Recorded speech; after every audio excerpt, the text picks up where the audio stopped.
Good afternoon, everyone. I am your host, Marwan Cameron. This is The Conduit. We have a very special show for you today. Let me make sure that everything is going okay on our end here. Yeah, we've got a treat for you today. It is the Conduit Legislative Roundup. Lots of stuff are happening here. In our House and our Senate. And so we're going to talk about some of the House bills, some of the Senate bills, and what's important, getting information from experts, talking about how you can get involved, and really, just trying to provide an education, right? Many believe that, the presidential election is the most important. And while that is important, in all honesty, is that down ballot stuff, the things that affect your day to day life, which are indeed the most important. So, like I said, we're going to go ahead and get into it here in about 5 minutes. I need to make some programming announcements here before we get going. Yeah, I'm super excited today. Let's see, make sure we're looking good here. All right. How are we doing there? Let's see, we got our volume going well. There we go. All right. Looks like we're doing good. All right. So, nope, not yet. Let me go ahead and give you the first announcement here. This is very important, people, and also very distressing. This is a press release that was given to me, and I'm going to go ahead and read it now. Latino, Latina, and Latinx families to hold a town hall to discuss experiences in North Kitsap schools and to challenge systemic racism and advance racial equity in schools countrywide. Latino families build on a November 2022 meeting to create safe space to share, partner, and make plans to address racial inequities in education in Kitsap County. Posebo, Washington, Latino families announced today an intention to follow up on a November 2022 meeting with North Kitsap School District to address racism, discrimination, and lack of resources. On February 7th of 2023, which is tomorrow at 6:30 p.m., Latino community will gather with other Kitsap communities of color and supporters to address systemic barriers and opportunity and combat injustices faced by communities of color in Kitsap school system. The town hall will center on experiences of Latinx students and families and set the stage for a community-wide commitment to change. Okay? The Kitsap Sun documented the November 2022 meeting in an article. Latino parents, students say they face racism, discrimination in North Kitsap High. I'll go ahead and pin that in the description if you want to read that. Upwards of 40 people attended the meeting, which lasted nearly 3 hours. Latino parents shared stories of racial bullying by teachers, discrimination by teachers, lack of access to translation materials, bullying on public school buses, and more. In one example, Latino students from Kingston High School were told by teachers, go back across the border. In North Kitsap High School, a parent reported that her son's teacher told him his difficulty studying was because he ate too many burritos. A father reported that his daughter has been called a beaner and told to go back to Mexico. And multiple parents shared that at elementary schools, there are inadequate language acquisition resources, often leaving peers to tutor fellow students. Latino families report not being given critical communication from the district and school in an accessible format or in Spanish. At the meeting, they requested to receive these critical communications. Families were asked to contact the L coordinator or the EL coordinator directly, but when they left messages, their calls were not returned.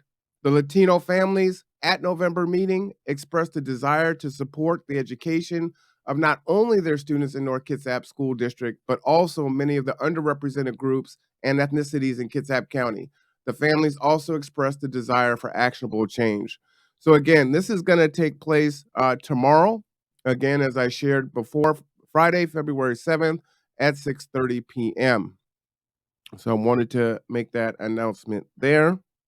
for everyone to have that. All right.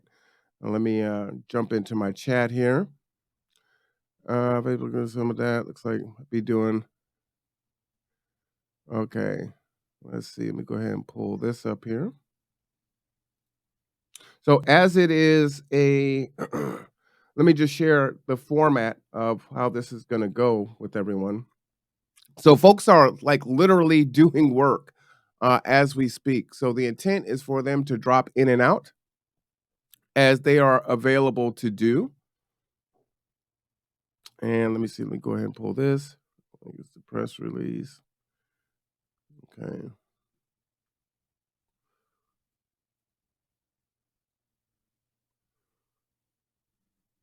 All right.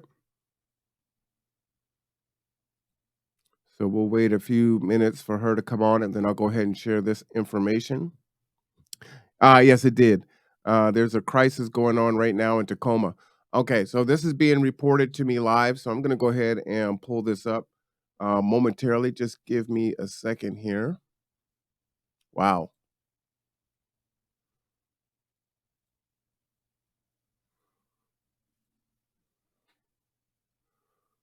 that is something. Copy, paste that, and then yeah. So this year, I'll tell you, at the end of really toward the middle of 2022 is when the Conduit G2 and myself personally started getting more involved with politics. Just to give you a little bit of background, and we started covering things like what's going on in our local government, especially around the unhoused on ML King, which is really important. REACT, which is the racial equity um, action committee. I'm pretty sure I just butchered that acronym, but I got a lot of things swirling in my head now. So forgive me, React, for butchering the acronym there. And being an advocate, and not only that, but also trying to empower others through education and knowledge. Uh, Started doing a Sunday show covering what was going on during the budget time, which was really, really important. Uh, that was seriously just popping this up here. Seriously important to understand. $200 million are flowing into into this city, and where does the money go? Right? Who gets the money? Um, what are they spending money on? What do they prioritize? What is the justifications for how money is spent? All those things are critically important.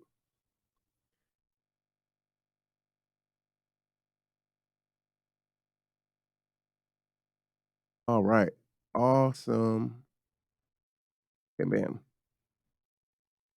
Then we also had an event at New Horizon Ministries where we wanted to advocate for restrooms for everyone. And, we had a lot of different players come and show up, city council folks, Salvation Army, also the very, very, very many stakeholders came up on the scene to advocate. And we got $10,000 earmarked in the budget for, I see it, earmarked for the budget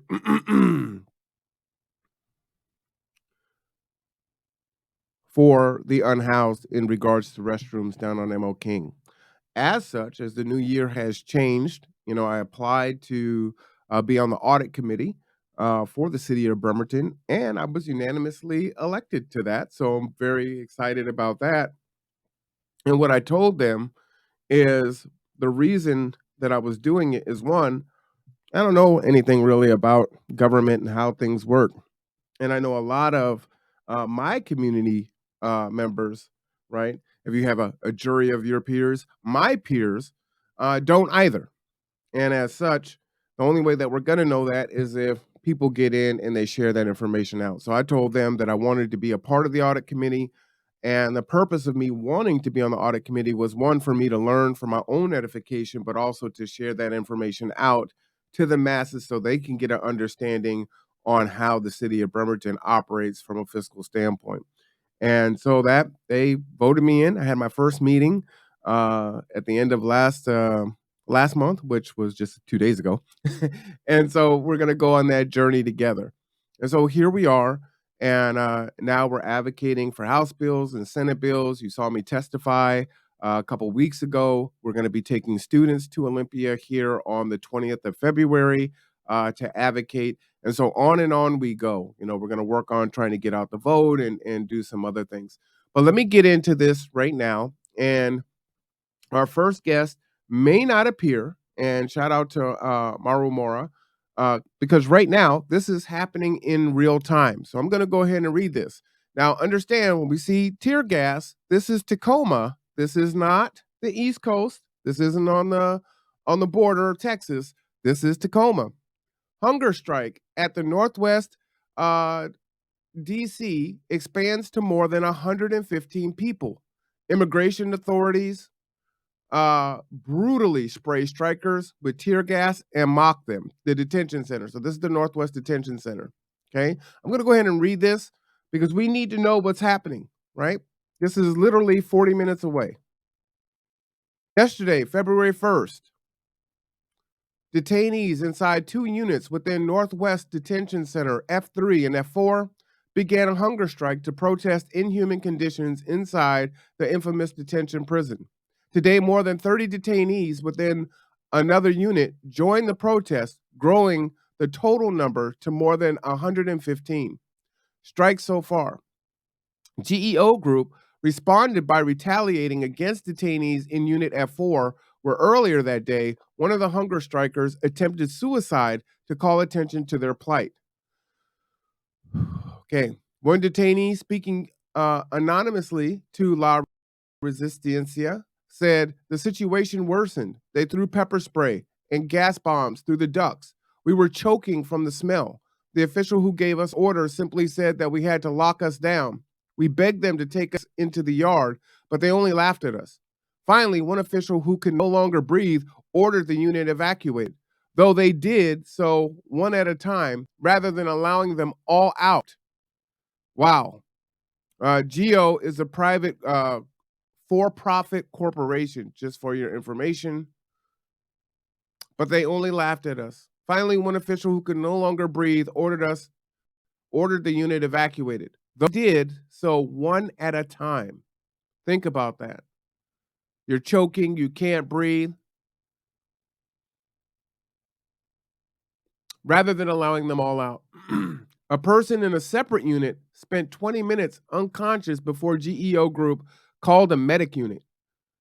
This was due to the gases coming in through the vents into the rest of the units. The rest of the F4 removals are currently in lockdown at a different unit or in solitary confinement. Now, this isn't a prison. This is supposed to be a detention center, right? Then they have solitary confinement. Okay. Detainees in other units reported that the GEO Group used so much gas that it spread elsewhere in the immigration prison. Some of them chose to spend the evening in the cold in the yard. It was 32 degrees last night here in Cashapp County. That's freezing temperatures. Some wore multiple face masks. Some more wet their masks to avoid inhaling toxic gases. And 2 people from the G4 unit are currently in the hospital. And understand, these are families. These aren't individuals, families. As of this morning, right? This morning today, people in that unit report ICE officers already appeared to be ready to negotiate with them to end their hunger strike. They are demanding the following: real food. People get sick from eating what you give us. They deny us fruit and provide fake soy meat. Okay. We don't know if we don't care. Number 2, regular meals times, they change constantly. You don't even know when you're going to eat. Low commissary prices. Current ones are prohibitive. Administration used to provide a commissary bag, but no more. ICE took away our only decent source of food. So it sounds like there was a way for people to buy food that was human for consumption, but they took that option away. Real cleaning. We are not in post COVID. Real COVID-19 preventative measures, right? Which those two definitely go hand in hand, right? Especially when you're talking about a large amount of people. Jobs that pay at least minimum wage. They took our jobs but won't properly maintain the prison or even pay us to do them. CEOs withhold recreation unless we clean. Wow. Haircuts more than once a month. Decent clothes. Current ones are full of holes, dirty, and not even dry. I'm putting all this stuff in the chat. Decent bedding. We are handed child-sized blankets, and our sheets are not changed.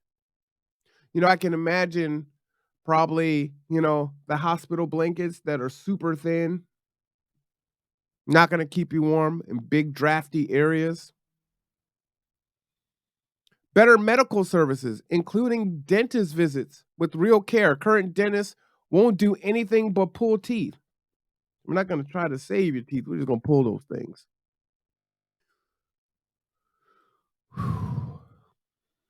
I thought this was gonna be 5 or 6 things, and, well, sorry. Real tension from ICE. Officials barely stop by, and they don't know anything about our cases. No retaliation against us. So there's a real risk in talking about this, advocating, pleading for help, to be treated humanely.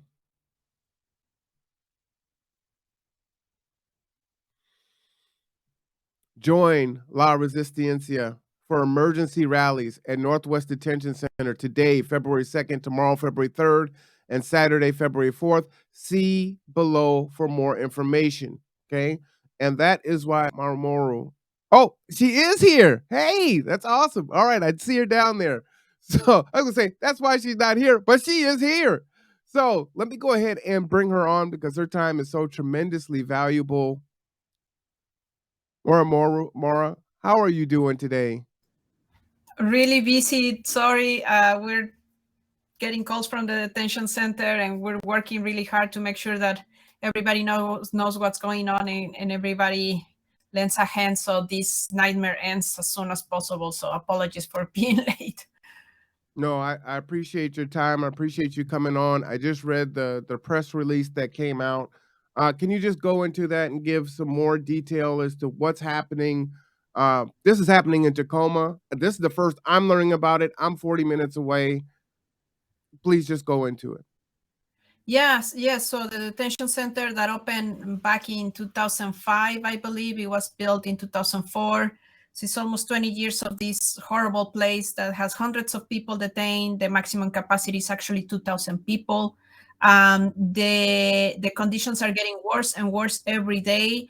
It is a private business, and as such, their bottom line is money, right? How much money can they make out of people detained? And so what we've seen is that the business is creating any ways they can to exploit people in detention further and their families and everybody around. All the community ends up paying for this business. And so one of the things that we've been doing to shut down the place is being through passing policy, public policy, lawsuits, pressure, you name it. But one of the things that led to this hunger strike is that GEO refuses to pay the minimum wage to people that work in detention. And such, they chose to stop something that they call a volunteer work program. And the volunteer work program used to have people in detention working within the detention center for $1 a day. So they really were the backbone of this place. They cleaned, they cooked, they washed, they painted, they waxed the floors. They did everything. And then there was a lawsuit saying, you know what? Anybody that works in our state, no matter whether they have papers or not, they work, they have to be paid the minimum wage. So in October 2021, GEO lost this lawsuit and they appealed. So the appeal is happening. But in the meantime, as soon as they lost the lawsuit, they decided to end the volunteer work program, to refuse to pay the minimum wage to people that decrease the living conditions in the detention center, because all of a sudden, who's going to clean? Who's going to paint? Who's going to wash? Who's going to cook? And the guards that work there, they don't want to do this. But now, through all these months, they end up having to do it themselves. That really impacted the conditions there. So food is not only bad, it's not only trash, it's late. So people complain a lot about having lunch at between 11 and 12 and then dinner at 8 or 9 p.m. So imagine going about 8 to 9 hours without eating. And then the kind of meals you get are trash. So we actually do something that is called mutual aid. We send money to people that in detention. So any donations we get, we send them to them. And we just couldn't keep up this month of January because people call and call and call saying we cannot eat this food, or if we eat it, it's not enough. We're hungry, and the commissary items are really expensive. The cleaning of the units is horrible. It's so dirty. So all of this combined into this moment where one unit with about 80 people, we heard this morning, decided to go on hunger strike yesterday. The unit next door also joined. So the first unit is called the F4. The unit next door is called F3. And the F3 called us and said, well, we're joining the hunger strike with F4, but something is going on.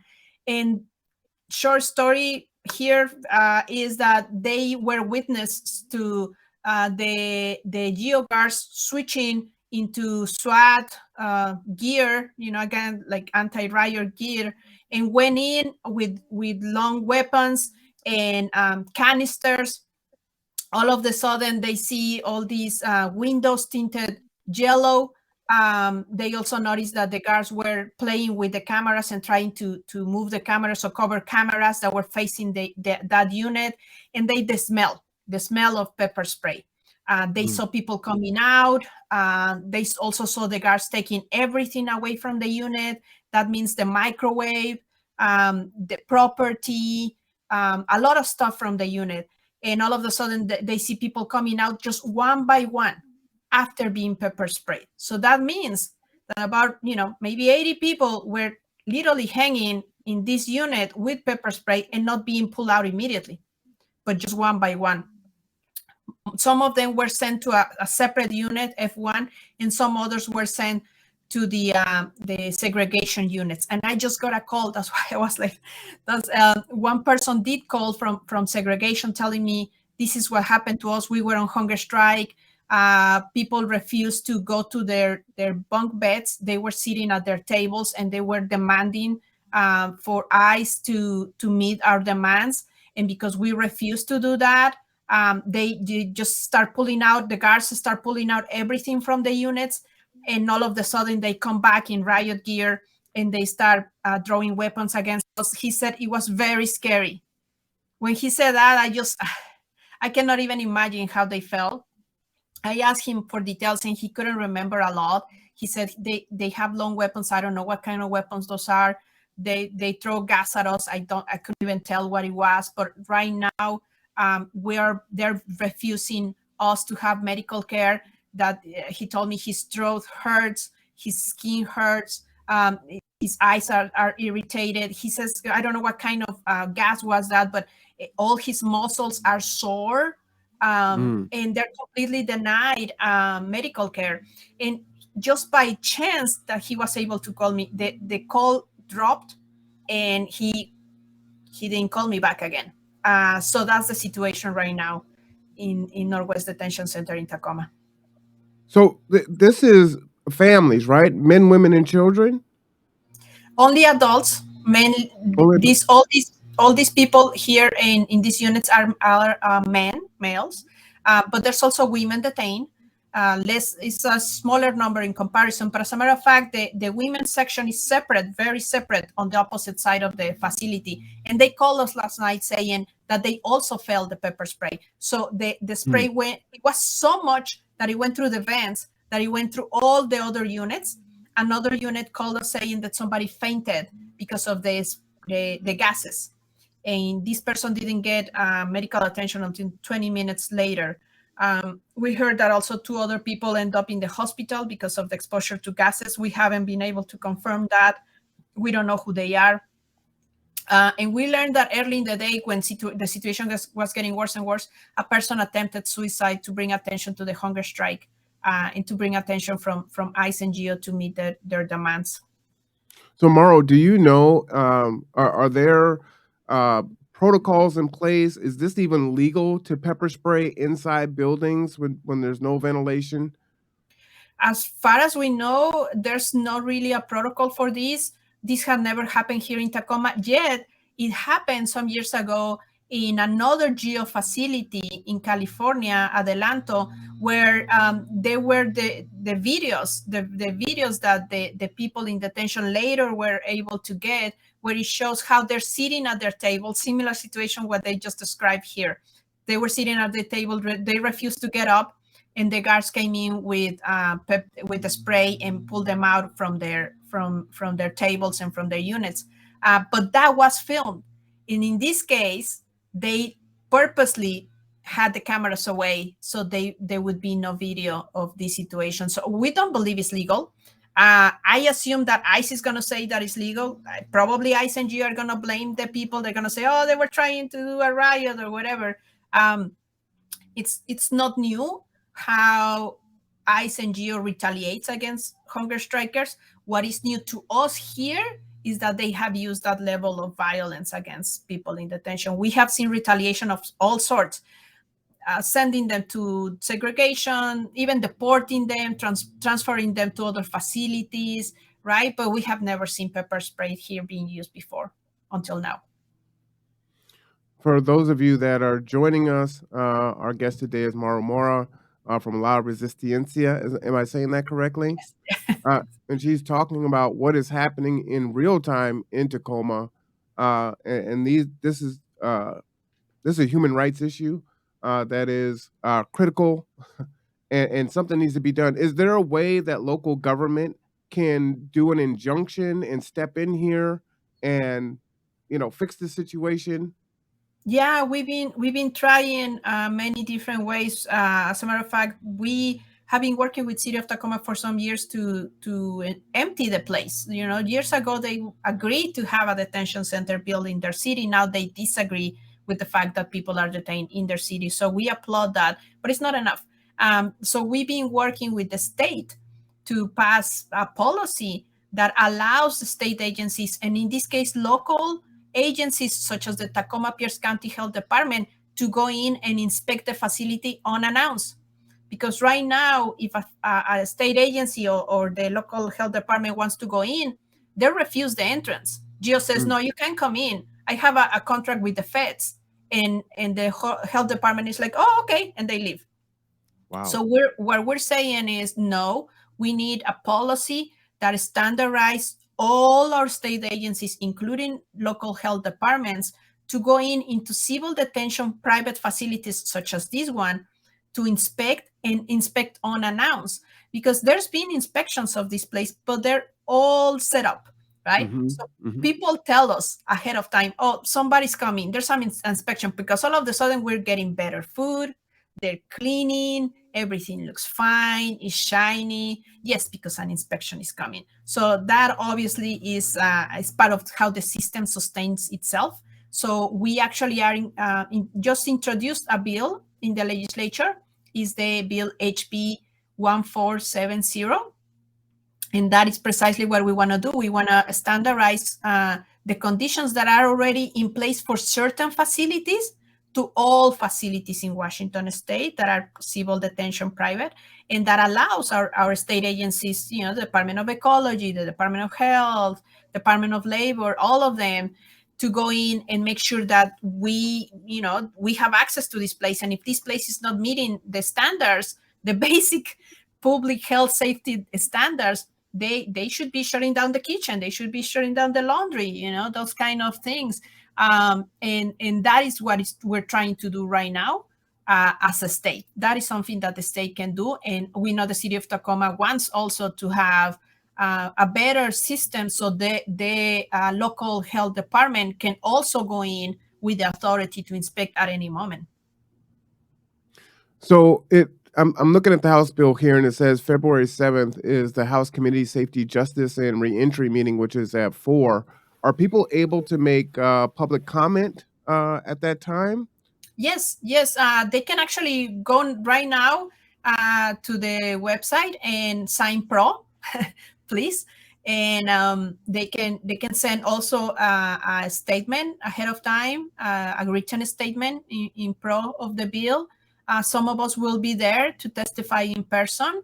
But it will be really important if you all show your support, sign pro for this legislation, that we hope that it becomes a law as soon as possible so we can utilize it, because it sounds good in paper, but until we actually put it in action, these kind of things that these guys were complaining about, if we had had a system in place, we probably could have avoided this situation, right? Because people would have a conduit, a real conduit to grievance these problems and solve these problems. At the end of the day, we don't want better conditions there. We want the place shut down. That's what Resistencia wants. But in the meantime, while we accomplish that, we need to have our state authorities going in and making sure that this kind of treatment doesn't get to this point of what just happened yesterday and today. Absolutely. We have a question in the chat. Didn't the state outlaw for-profit prisons? They did in 2021, HB 1090.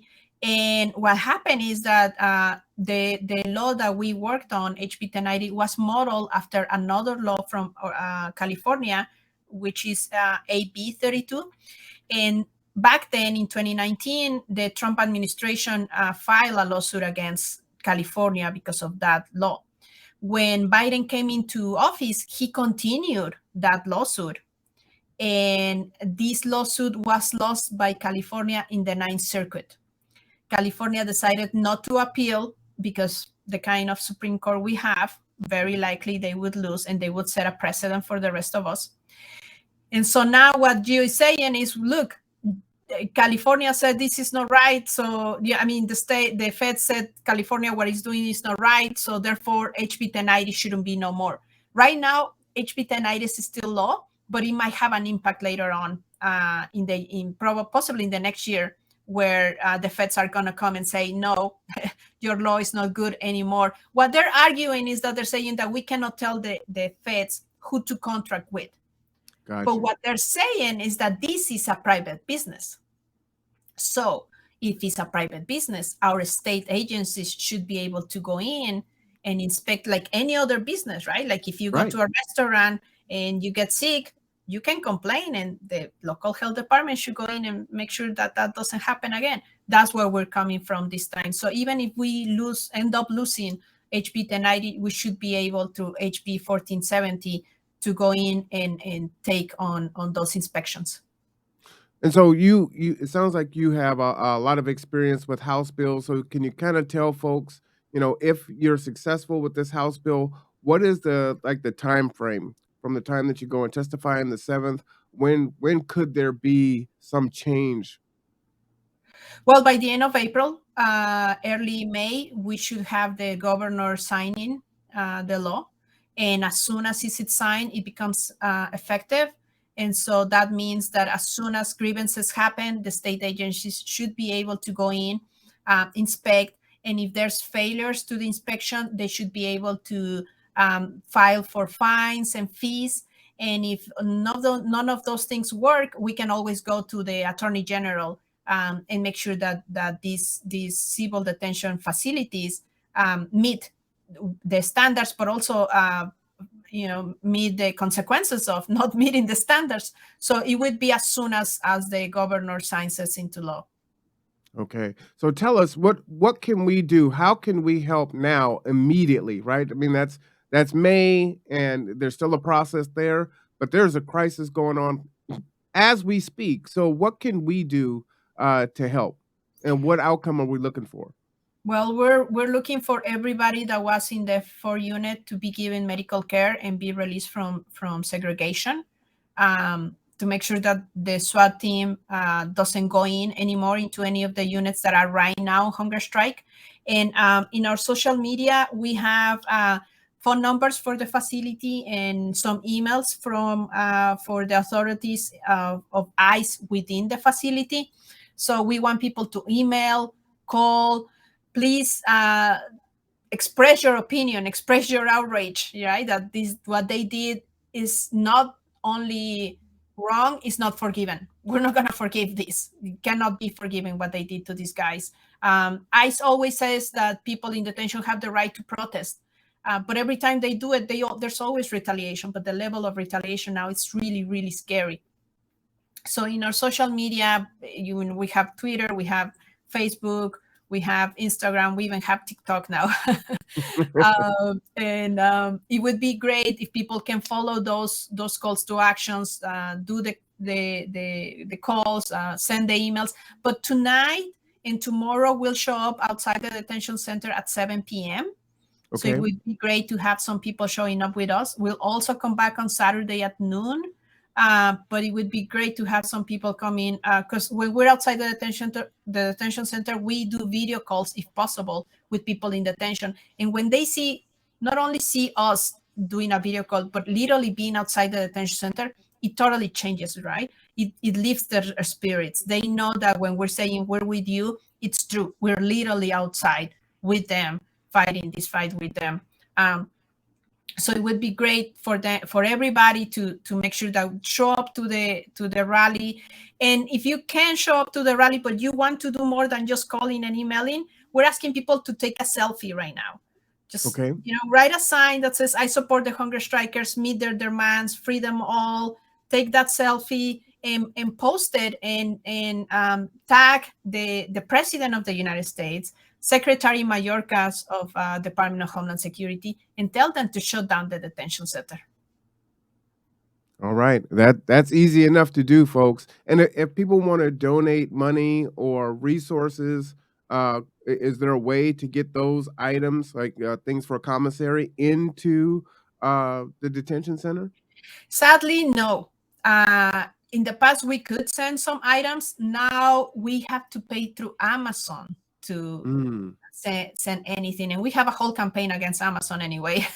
So we don't do that. What we do is we send money orders to people in detention because there's an online system to send money directly and quickly, but that system charges $7 for every transaction. So if we want to send every transaction. Wow. Yeah. Wow. So we get donations of $20. We sell T-shirts and all that, and so the donations go to them. So every T-shirt is $20. So if we use that system, we would only send them $13 because this company is another company that makes money of people in detention. So what we do is we receive the donations through Venmo, PayPal, or cash, or checks. In our website is all the information. There's also ActBlue, that is a new platform that we're using. And so as people donate to us, we literally go and buy money orders at the store and we fill them out by hand and we send a letter, right? We literally send letters to people in detention, and each of them get this envelope with their money order and a letter from us. And it takes longer, but we at least make sure that they get the full $20. And they also get to hear from us through the letters. We even have a pen pal program as well.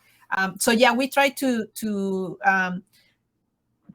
make sure that people understand we don't want people in detention with $20. That's not our goal, because the $20 is not for them. But the situation is so dire inside that we cannot just turn around and say, okay, we'll get them out someday, and in the meantime, whatever. We need to make sure that they eat, that they have, a hat, socks, toiletries. They just email us today saying that they needed toiletries. Even to send us an email, it costs 50 cents per 500 characters. So if we want to be in touch, email, wow. So we send an email that it costs us 50 cents for 500 characters, but for them to reply to our email, they have to pay 50 cents too to reply to our email. So when we send them the $20, it's for some commissary items, but it's also communications, not only with us, but with their families. The phone calls cost, the video call cost, the emails cost. So it's a lot of work that needs to be done, and that's why we fundraise. Literally every dollar that we get through these donations, everything goes to people in detention. All right. Again, I want to thank you for coming on, Mauro Mora. I have it on the screen for everyone to see today from 2 to 7, tomorrow from 3 to 7, and Saturday 4 to 12 at the Northwest Detention Center, which is at 1623 East J Street. Please join La Resistencia and their campaign for humanity. I mean, just plain and simple. Yes. This is going on right now. There's a lot of things that you can do, as Marl was sharing with us. I didn't even think about being a pen pal. Uh, Folks sometimes don't think they can't. I don't know what I can do, but there's so many different ways that you can get activated, and every little bit helps. So I encourage you to get involved. This isn't, on the border of Texas. This isn't in California. We're in Kitsap County. This is 40 minutes away, right? This is right next to you. This is your neighborhood. So I encourage you to really get involved here. I'm just looking at my chat here. Just want to make sure that so it was the dates and the time. So February 2nd, 7 p.m., February 3rd, 7 p.m., February 4th at noon. So not 3 to 7. It's just, so tonight we'll be there at 7 p.m. Tomorrow we'll be there at 7 p.m. again. And then on Saturday we'll be there at noon. All right, and there is the address there. Just wanted to pop that up. We'll put that in the chat. We're going to be on here for a few hours today, so we'll continue to check in. Are there any final thoughts that you want to leave us with, Mauro? I just want to thank you for the chance. I really appreciate the opportunity, especially we need people from Tacoma, right? This is your neighborhood. When we heard about, that all the efforts in Tacoma to have a livable city, a healthy city, that also implies not having a detention center where hundreds of people are there in the middle of the port, not only facing all these horrible conditions, but also the horrible conditions right outside where they're at, which is the port, all the pollution, right, all the contamination.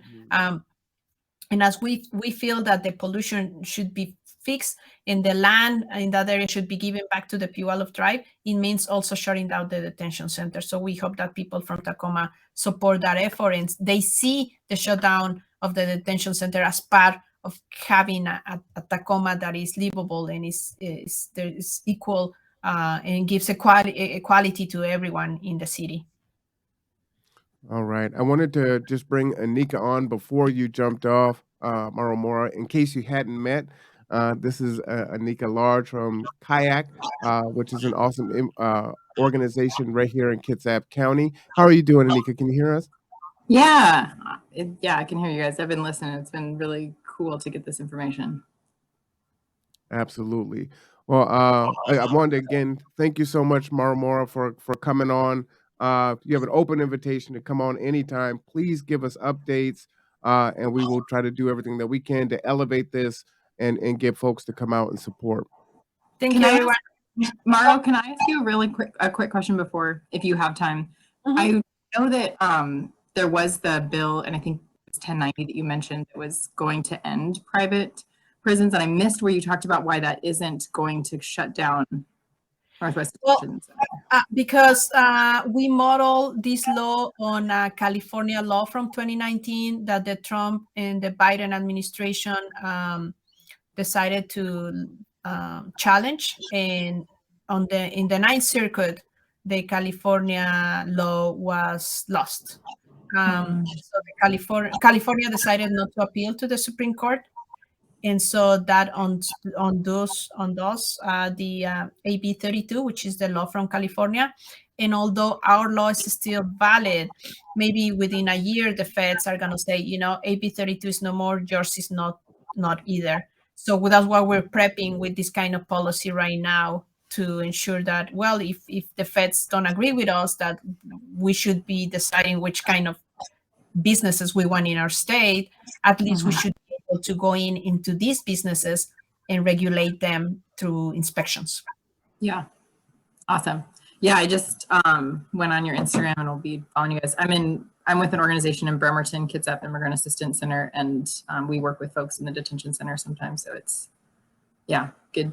We appreciate the work you all do and the updates that you give out too. So thanks. Thank you. Thank you. Well, thank you again. And gotta run. Hope to have everyone taking your selfies. At least take your selfies and post them. That would be really important for us. Thank you so much. Thanks. Thank you so much. We really appreciate you. All right. Again, for those that are just joining us, this is our Conduit Legislative Roundup today. We just heard from Mara Mora from La Resistencia, and now we have Anika Turner from Kayak with us now. Thank you so much, Anika, for coming on. How are you doing today? Pretty good. Yeah, it's cool to get to be part of this.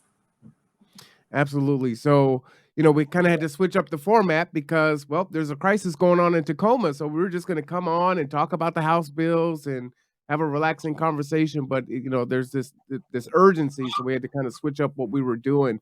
Can we first just kind of get your thoughts in regards to what's happening in Tacoma, and then maybe switch into the House bills and kind of talk about what Kayak is doing in that regard, and then what Kayak is just doing in general in Kitsap County? Yeah. Yeah, I didn't know the extent that Mara was talking about of what's going on. And so it's pretty intense to hear about that. I know that that's not the first. I feel like detainees have taken action before, and La Resistencia has been doing work for a very long time. Like, it's not a new thing that conditions are not good. But it sounds like it's reached a new level, and it was helpful to have her background on that being because of the minimum wage law, which, yeah, it's just gross. I think when the institution is for profit and what that means for the people that are there. I think it's also like someone in immigration detention, they're not being held there because of a crime. This is my non-attorney opinion. An immigration offense isn't a crime. That's why you also don't get a public defender.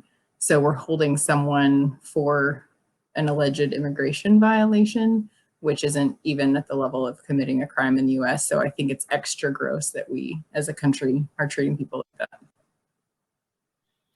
Well, what's shocking to me is, I see what they put in mainstream media, and it's always, down at the borders. I was saying before, it's Texas, it's away from here. And this is, again, 40 minutes away. And these conditions are horrific to hear about it. And you may have some understanding, but having it described in regards to what's happening is truly appalling. And it just you feel powerless. Like, so how do we stop this immediately? Yeah. Our involvement with the detention center, we do most of our work in Kitsap and around Kitsap, but we have one of our accredited representatives that takes on cases in the detention center sometimes, and especially to get people bonded out. So even if we're not able to take their case long-term, if we can at least get them bonded out and that legal hurdle, then they can usually be reunited with family somewhere in the US, wherever they have contacts, and they have a way better chance of finding legal aid and legal representation if they're out of the detention center. So, I mean, I wish we had more capacity to do more. There's an organization called Northwest Immigrant Rights Project that does a lot of work in the detention center. But the government doesn't fund representation for someone detained, unlike someone who commits a crime and has the right to a public defender. That's not the case with immigration. So you have no right or funding that's helping someone who's detained get legal representation. It's all nonprofits doing that work, essentially. Wow. So I didn't know that folks could be bonded out. Can you talk about that process, the cost that's associated with that, if folks wanted to donate into that? We're getting out. I can talk a little bit about it. We're getting out of my wheelhouse. Okay. So the bond ranges, and I don't know all the factors involved. Depends partly on the judge, depends, I'm assuming, on the person's circumstances. But it could be, I think, sometimes as low as a few $1,000s, but it can be tens of thousands of dollars. And there is, it's called the Fair Fight Bond Fund in Washington. So that's a great place to donate your money. It's run through the Washington Immigrant Solidarity Network. And that is money where if a detainee is approved for a bond, then they can apply to that fund to get money to pay the bond. And then once they complete their case, and then the money goes back into that fund. So yeah, absolutely. I mean, I donate to that fund. I very much support that. I mean, these are all things that I've never heard before. I wanted to pull up your website. Fair Fight Bond Fund is what that's called. Let me show the Cashapp Immigration Assistance Center website here. And of course, you can donate to Kayak also. Act tonight. State your position on Senate Bill 5109. Can we talk about that? That was from a few days ago. Yeah, I will talk about that. That specific call to action is from last week. Well, I mean, can you talk about the Senate bill? Yes. So this year, because it's very difficult for federal immigration reform to get passed,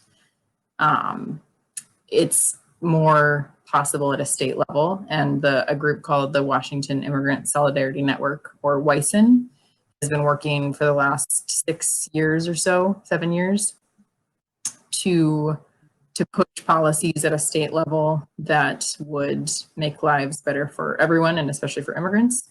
And one of those was the 1090 bill about closing private prisons.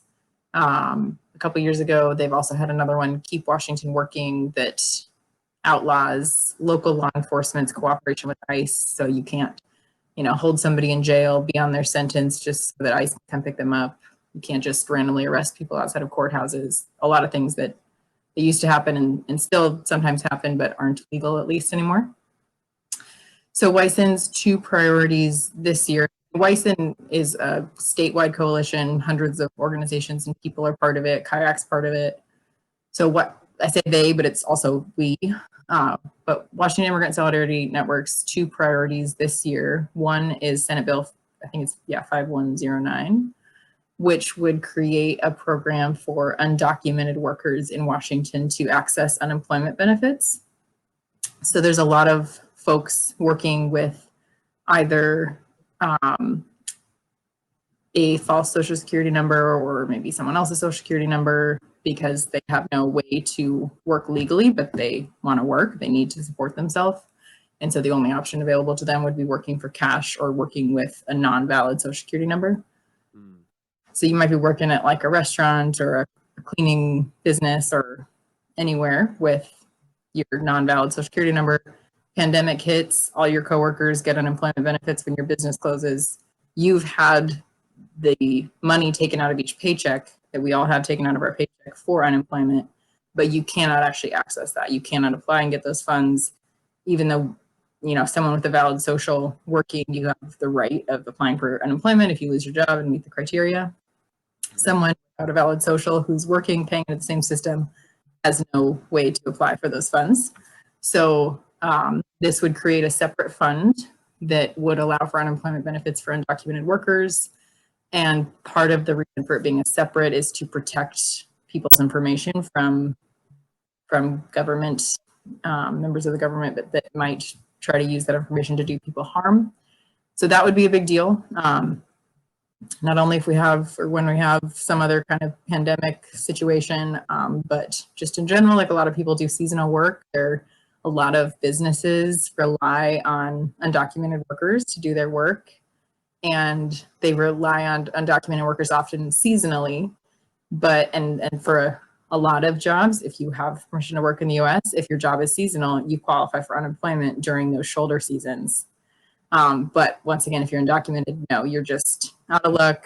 It's not your fault that you don't have work anymore, but you don't have income anymore. So this would be a pretty big deal. So that's one proposal. The other one is it it's a bill that's being sponsored in the House by Representative Ty, but I don't know if it's been introduced yet, and I haven't heard what the bill number is yet. But it's going to be titled something like Health Equity for Immigrants. And we are especially excited about this one because it would create the option for immigrants, regardless of immigration status, to have health insurance. So right now, if you don't have legal status, whether you're here with a pending case, you've jumped through all the legal hoops, you just haven't been approved yet, or whether you're here living under the radar, you came because you needed to, but there's no legal path for you to gain status, that you currently have no way to have health insurance. If you don't have a social security number that's valid, you can't even buy health insurance. So let alone, and also, as we know, health insurance is very expensive, and most of us couldn't afford it if someone wasn't paying part of that. So the second bill, the Health Equity for Immigrants bill, would make it a law for that immigrants, regardless of status, could get health insurance. This is already the case for kids in Washington. So one awesome thing about our state is we give kids health insurance regardless of their status, which I think is pretty humane of us, that an 8-year-old actually gets to go to the dentist. Yeah, revolutionary. Even if their parents don't have enough money, we're still gonna, take care of them if they break their arm. So this would basically be similar, but extend that to adults as well. And it wouldn't matter your immigration status, it would matter your income, just like everyone else. And at Kayak, we have a free medical clinic 3 times a month, and we do a lot of medical care directly and also coordinating medical care for adults that don't have insurance because of their immigration status. And I mean, there's probably not a single day where we're not interacting with people because they're coming to us for assistance because of their lack of health insurance because of immigration status. A lot of that is because someone went to the hospital because they had no other option and they didn't want to go to the doctor, so they waited till it got really bad and had no choice but to go to the ER. And then you get giant bills and you don't know how to navigate the process of filling out financial assistance forms and faxing things. And so a lot of our work is, Let me ask if I can, like, how do you appeal to folks for these state bills or for these House bills to get them to sponsor it? I see Saldana, Valdez, Dingra, Frames, and several others. How do you appeal to get them to push that through? Are you writing what you want to see? Are they working with you to craft the bill? Like, how does that work? So that all happens with staff members from Washington Immigrant Solidarity Network. I'm not part of any of that directly, but I know that it has to do with they build relationships with different legislators over time and have a lot of meetings and relationship building with them. So these aren't ideas that were hatched this year. I think both of them maybe were already presented last year. I don't remember. But for example, with the unemployment one, I think you make different cases, one being the economic case that these workers are already paying into this system. So why would we not allow them to have benefits from it? But I don't know much about that. I think it's a lot of individual conversations and finding people who have priorities that are aligned. And so it sounds like the Solidarity Network will talk with Congress, but for boots on the ground, they'll come to Kayak for testimonials and stories. Right. So it's more kind of indirect in that way. Like, what's really happening? We need that so we can tell those stories and advocate. Yeah. And Wyson, every staff member I've ever met that's with Wyson started really small and they've grown a lot, but every staff member that I've met is an immigrant or a child of immigrants. Most have been undocumented at some point in their lives or even currently are. Immediate family members are. Like, it is being led by people who are directly impacted. So they are both the boots on the ground and the ones meeting with legislators. They are like, hey, I'm doing this for my mom, who does not have insurance because she's undocumented. Like, it's not, they're not disconnected from the people that would be impacted. They are the people that would be impacted. So it's Wyson is really, I mean, mostly immigrants that are members of and leading that. And like their website said, it's building immigrant and refugee power in Washington State, and they've become like really powerful, and they've become a model for other states too. So I'm very thankful. I personally get a lot of joy from being part of that group and getting to be involved with them, because they're like, I don't know, very brave, because they're surviving and they're looking the shit of the world in the face and not looking away. And so it's great people. So we had a few folks from Wyson come out to kayak a couple weeks ago. Oh, really? Awesome. Yeah, because we participated in their advocacy days and meetings and stuff before, but it hasn't been a broad participation from the community here, because I think there's just not awareness. We had 3 meetings throughout a day, and they brought a couple of translators so that they could have headsets and do simultaneous interpretation, so that we could have Spanish and English speakers in the room together.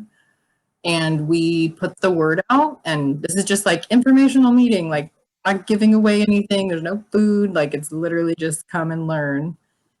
And we have a conference room that fits about 30 people. We packed probably 40 people in, and we had like 20 people spilling out each door. And over the course of the day, we had about 150 people coming to those meetings, and probably 130 of them were undocumented immigrants that are going to be directly impacted by legislation. And we have about 100 people that have signed up to go to Olympia in a couple weeks to show that during an advocacy day that Wyson is organizing. So much so that Wyson had a capacity for that event of like 200 or 250 people. And after they came to Wyson, they had like over 100 more people sign up. And so they're like, we have a wait list because we don't have room for everyone. So it's pretty awesome. I've found, a lot of folks in our area that are really excited to go to Olympia, to like be unafraid and talk about why this is important to them, and either their legislature or be out in front of the Capitol. But I'm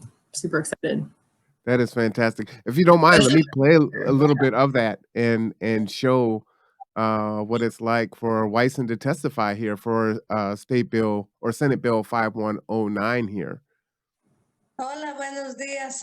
Mi nombre es Gloria Medina.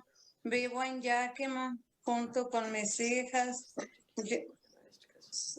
Are you able to hear that? Emigré en Yakima del 1992 y tengo 29 años trabajando y contribuyendo con mis taxes en este estado. Hace 3 meses perdí mi empleo, antes del Día de Acción de Gracias. Soy madre soltera y soy la que mantiene mi hogar, junto con mis hijas.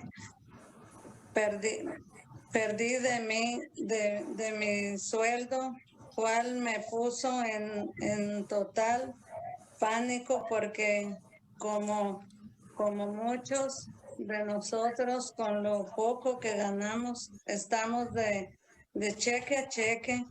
Apenas cubrimos nuestros gastos para nosotros. Estos 3 meses ha sido una batalla constante, sin poder pagar mi renta, biles, internet, comida, celular, gas, aseguranzas y ciencia personal, y para el hogar, decidiendo que es más importante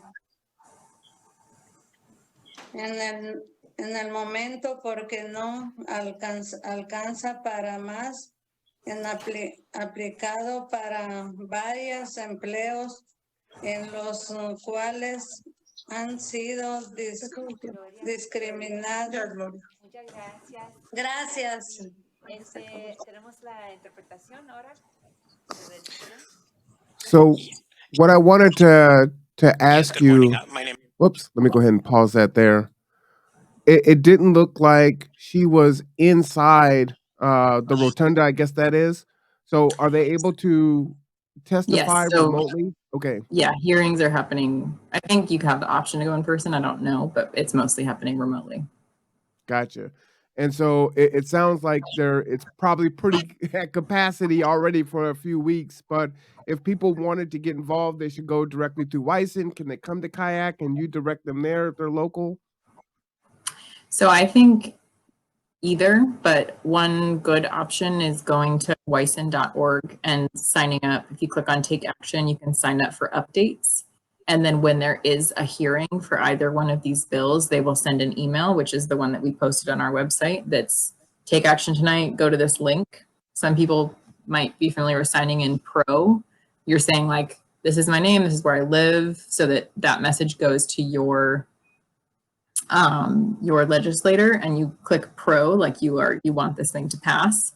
You can put in a message about why if you want or not, but it does really help. Like when they do those hearings, a lot of times they'll say, you know, how many people signed in pro or how many people signed in against. So signing in pro takes very little time, and I trust Wyson, so I know if they're recommending something, my values are in alignment with theirs, and I will sign in pro even if I haven't read the whole bill because I trust them. I'll still do my research, but I would encourage people to sign up for their updates. It's very brief to sign in pro when they encourage that. We've been talking with healthcare providers as well that work with the immigrant community locally that are interested in providing testimony when that bill comes up for a hearing. So we're going to be sending targeted emails out to folks to ask them to provide remote testimony as well. So I think it's important to have immigrant community members who would be directly impacted and also professionals who can speak to the impact they're seeing as well. So yeah, I mean, if someone wants to testify, they're certainly welcome to do that, but even just signing in pro is helpful. Man, I can't tell you how much I've learned this has been going on for 1 hour and 1 minute, and I've learned more in this hour than I think I've learned in all of 2023 so far. This has been tremendously informative. But you don't know what you don't know, to see people right? not accepting the status quo, and I think one of the big things I've learned with Wyson is like things aren't given, they're taken. Like rights, and they're taken. And hey, this is what I put in my signature of my emails. Power is taken, really? it is not given. I love it. Yeah. Yep. And so I think I never really realized that, and so have gotten to learn that from working with them. So yeah. Well, you know, I also don't want to keep you forever, but I just want Thanks to for having kind me. of give you the floor. Let us know what you want to leave us with today, and you know, we will have you on proper. This was impromptu because you know the legislators is going on, and as I was saying at the beginning of the show, I am now directing my gaze into politics and trying to elevate and inform others through this platform. And so I'm going on this journey and taking everyone with me. But what do you want to leave people with? I think for folks that are, I mean, in and around Kitsap, like there's great ways to support our immigrant neighbors. And some of those ways is, you know, if you're a landlord, be a flexible landlord and call us if you want help interpreting with your tenant, but be willing to rent to somebody if you don't share language with them, or if it's, I don't know, if it's hard to verify their income with the normal documents, but they have income and they've been paying an expensive rent somewhere else, like why not rent to a family that really, really needs it, that's absolutely going to make their rent payments. So I think being a landlord, if you're hiring someone to clean your house, you know, do your lawn care, that's awesome. It's putting money often in the pockets of immigrant families. You know, get to know that person. That's an opportunity to have like a one-on-one interaction. And we have volunteers here who have built friendships with lawn care providers and like helped interpret for them with their taxes appointments, or like helped connect them to Kayak for services, or when one was in the detention center, helped raise money for his bond to get out. Like I think having someone who's working for you doing something like that is an opportunity for a relationship. Like there's a lot of folks that are our neighbors that have different backgrounds than we do, and there's a lot of ways to get to know folks. So Also, we always need volunteers. We run off of volunteers. If you want to be a driver for taking people to appointments, if you want to tutor people for their citizenship interview, those are needs that we have even if you don't speak Spanish. If you're an accountant and you want to help people file taxes, we have a waiting list every year of people who want to file taxes, and we don't have enough people to do taxes. New programs grow as we have volunteers that want to take them on, and Kayak's a good place to get involved if you want to just one-off volunteer every once in a while, especially if you speak Spanish. We will put you to work as much as you want interpreting. But even if you don't speak Spanish, then there's ways that are really important to our work to volunteer. So go to our website and find info there. All right. Well, man, I appreciate you so much for coming on. We will have you on proper where it's just talking about kayak. But I want to bring on our next guest while you're still on. Thank you so much, Kelly Olson, coming from Silver Survival. How are you doing today? I'm doing great. Thanks for having me. All right. Well, I'm so glad that you came on. Do you know Annika Turner from Kayak? No, I don't. I haven't met you before. Nice to meet you. I'm Nice to meet definitely you as familiar well. with the organization. Yeah. Good. Cool. So that's one of the things that I'm trying to do also is just making sure as informal and as in passing as possible is just introducing people to each other. We're all in the same community, especially here in Kitsap County. So there's no reason for us not to know each other. And so, man, we could do what we want, right? That's why we work in these organizations, so we could change the game and do something different. So I really appreciate you for coming on in short notice. You didn't even have 24-hour notice and you came on. You're awesome. Let me give you a horn and applause. Nice to meet you all. All right, you guys have a good one. All right, have a good one. Thank you so much. All right.